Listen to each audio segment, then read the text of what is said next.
Seiring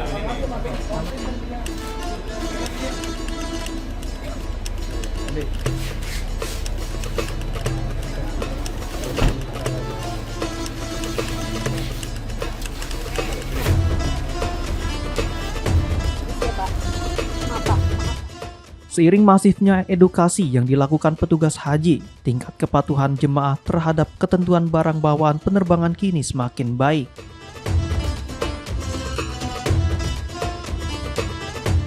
Petugas menilai mayoritas jemaah sudah memahami barang-barang yang dilarang masuk ke dalam koper bagasi maupun kabin pesawat.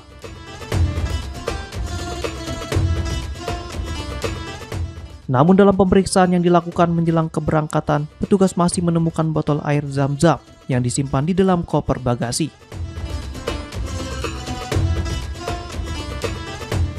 Sebagian botol bahkan dibungkus menggunakan lakban dan aluminium foil dengan harapan tidak terdeteksi saat pemeriksaan.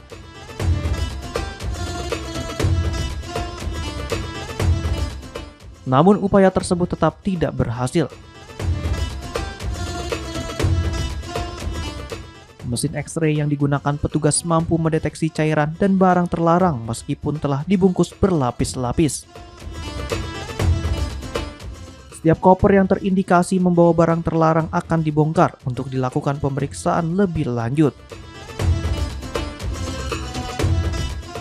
Untuk menjamin keamanan penerbangan, setiap koper jemaah menjalani 2 kali pemeriksaan X-ray.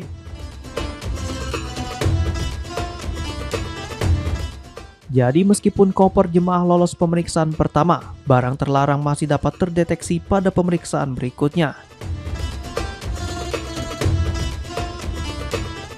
Selain air Zam-Zam, petugas juga mengingatkan jemaah agar tidak membawa benda tajam, powerbank, serta barang yang mudah meledak atau mengandung zat kimia berlebihan ke dalam pesawat.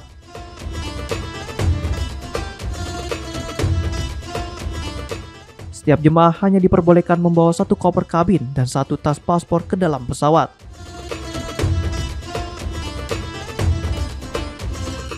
PPIH Arab Saudi berharap kepatuhan jemaah terus meningkat hingga akhir fase pemulangan sehingga seluruh proses kepulangan ke tanah air dapat berjalan aman, tertib, dan lancar. Semakin terakhir kita keberangkatan terakhir, kepatuhan jamaah itu sudah semakin membaik.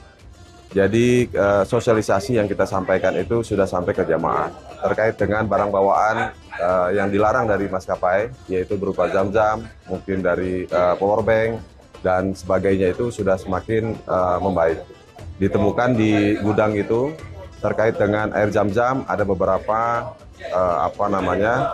embarkasi itu yang masih menyimpan air Zam-Zam dalam koper. Itu sudah dibentuk dalam selakban atau mungkin dari aluminium foil. Nah, di aluminium foil itu dia sudah tetap juga akan terdeteksi di X-ray. Nah, itu maka untuk himbauan pada para jamaah jangan sampai membawa air Zam-Zam ke dalam koper. Nanti itu juga semua akan sampai ke dibongkar pada petugas-petugas yang ada di gudang. 2 X-ray. Jadi X-ray yang pertama ini dari penimbangan di hotel itu nanti akan ke warehouse yang ada di gudang. Kemudian nanti setelah itu setelah masuk di X-ray itu masuk ke kontainer. Di kontainer itu nanti akan diterbangkan lagi menuju ke bandara. Di bandara itu ada gudang lagi. Jadi 2 kali di situ, setelah kita X-ray pertama, mungkin yang di gudang di bandara itu juga akan di X-ray lagi. Nah, itu nanti di X-ray sana, ketika nanti gudang yang pertama lolos, nanti yang kedua kemungkinan tidak akan lolos lagi di situ. Jadi kepada jamaah kita himbau bahwa jangan sampai ada lagi barang-barang yang tidak boleh diperbolehkan untuk ke pesawat itu nanti ikut terbawa dalam bagasi.